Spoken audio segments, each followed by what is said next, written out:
Hey there, thanks for tuning in to Vision, the show all about the College of Arts and Sciences. I'm Lindsay Morshauser-Poe, your host, and this edition we are going all distance learning. So we are talking about distance education in general and also some specific programs. And I'd like to welcome our first guest to the show, Marian Montgomery Chancellor. She is the manager at the Center for Distance Education. Welcome to the show. Thank you so much, Lindsay, for having me. Absolutely. So we've got a lot going on in arts and sciences with distance education. Can you touch on some of it, and specifically the interdisciplinary studies program that we offer? Yeah, absolutely. We have several programs that are available online through the College of Arts and Sciences. We have two undergraduate programs. One is the Bachelor of Science in Geosciences with the Broadcast and Operational Meteorology, as you're familiar with. And we have the Bachelor of Science in Interdisciplinary Studies, which is a very popular program. It's one of our largest programs that we have at the undergraduate level. Wonderful. Why is it so popular? I don't mean to cut you off, but that's an interesting tidbit. Yeah, it really is. I think it's because a lot of people have realized that maybe they started a degree, they didn't finish a degree, and now they're in the workforce and they have to have a degree either to keep their job, maybe to get promoted, or maybe they want to receive some other type of advancement. For example, maybe they're looking for a raise, but maybe they're also looking to go into a master's degree. And with the master's degree, that opens up a lot more doors as well. Okay, and so those are our two undergrad programs. We also have some graduate programs. We do. Well. We have the teachers in biology, the Masters of General Biology, and we have the Master of Sciences in Geosciences with teachers in geosciences, environmental geosciences, and applied meteorology as well. Right, a mouthful. That is a mouthful too. And we have two certificates also with the geosciences programs as well. Popular, but interdisciplinary studies, I think that's interesting because in our conversation kind of leading up to this interview, you talked about how the provost kind of has a little bit of an initiative for people living in the state of Mississippi. Can you talk on that or her ideas on that? Absolutely. What we understand is that Dr. Bonner is very much interested in distance education. And her thoughts are if somebody in the state of Mississippi has not completed a degree and they can't come to the Starkville or the Meridian campuses, then why not complete a degree online with MSU through distance education? Right. It's the same rigorous standards. The classes have the same rigors.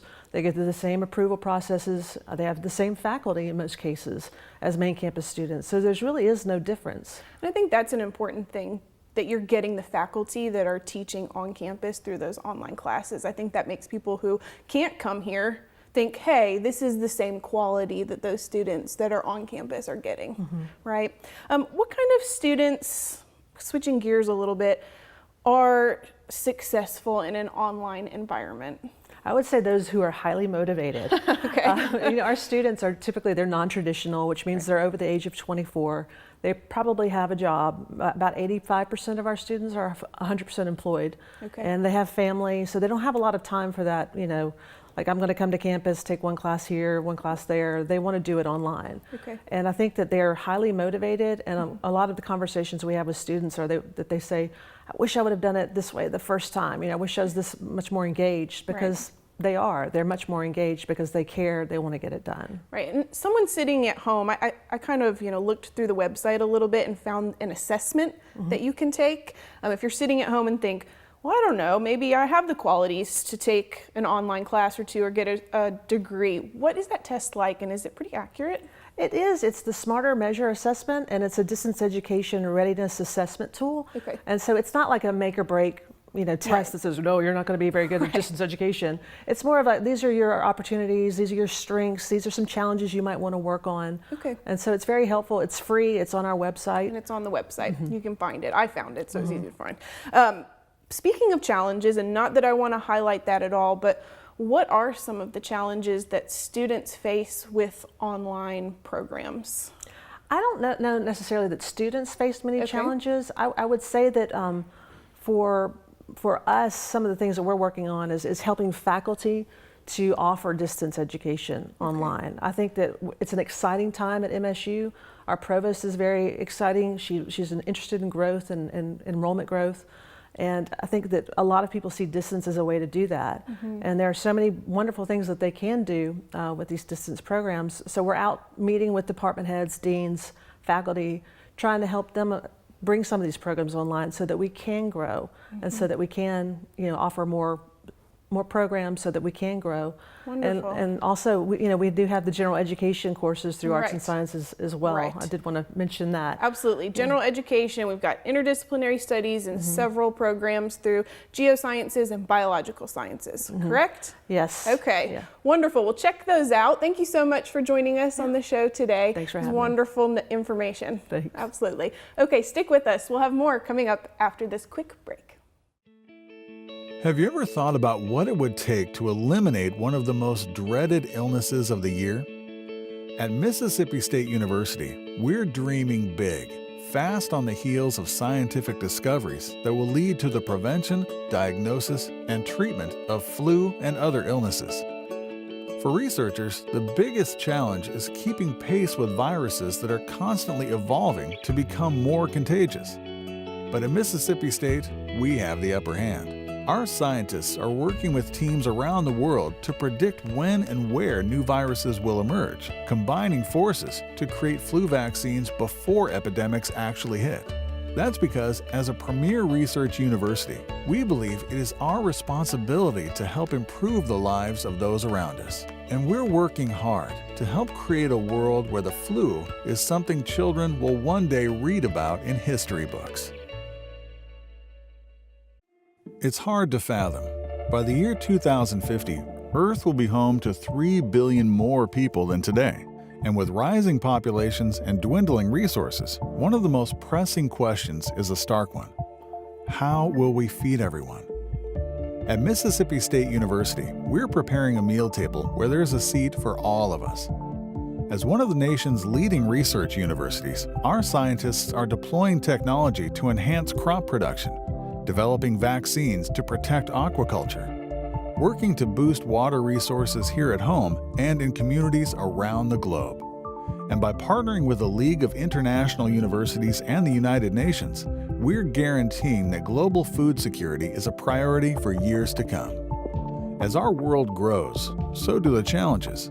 But when it comes to how we will feed everyone, rest assured, Mississippi State has all options on the table.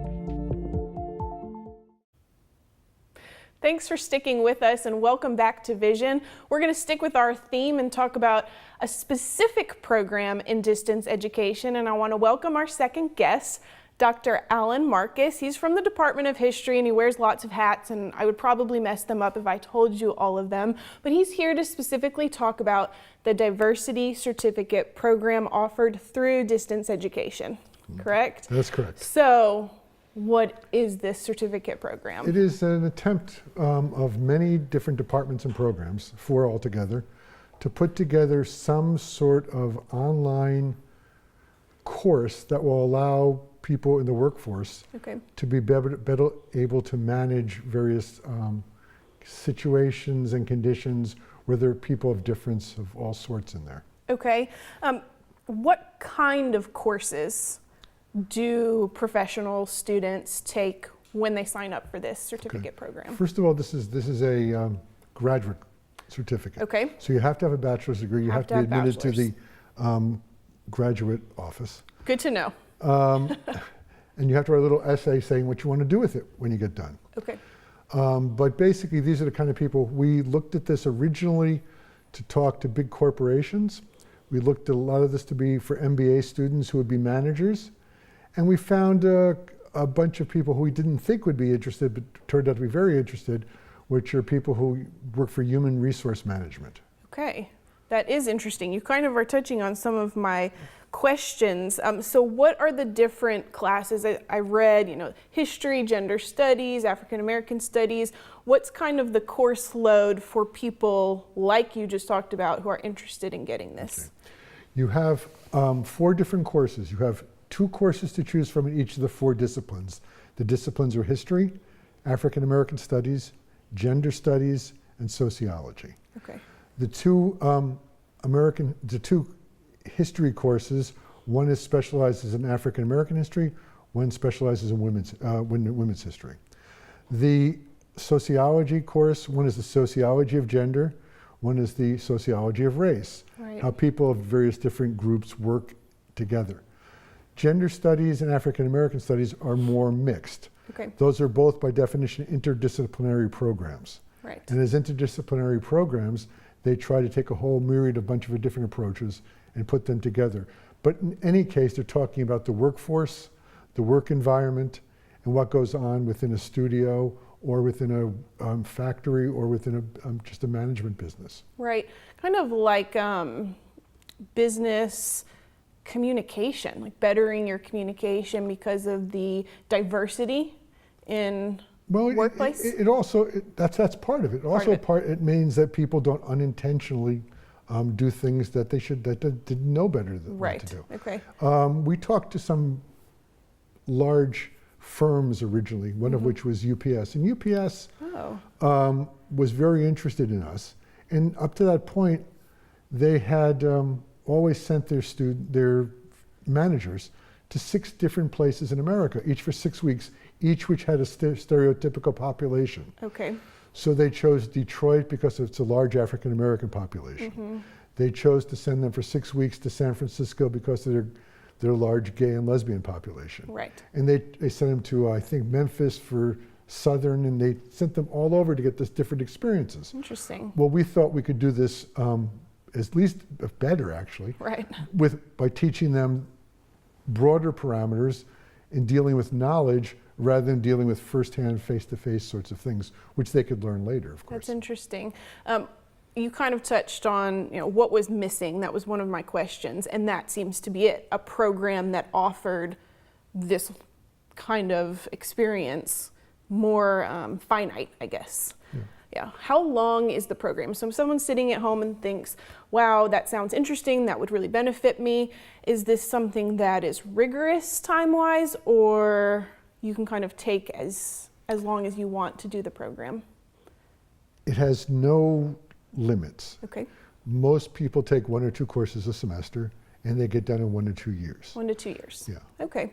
And you kind of touched on this as well, but I want to make sure people hear, specific companies, specific industries, are they rewarding, or I guess that's the right word, rewarding their workers for taking this program? Well, often specific industries pay their workers, pay the freight so the workers can take this. Okay. And they're paying their workers because from their perspective, the premium is better. That by paying this and having better, more efficient workers who won't make this kind of mistakes, who won't get the companies sued, who will know how to do things more efficiently, is worth whatever it costs. Wonderful information. Thank you so much for joining us today. The Diversity Certificate Program sounds like a great opportunity for professionals out there across the country. And that's all we have time for in this edition of Vision. We'll see you next time.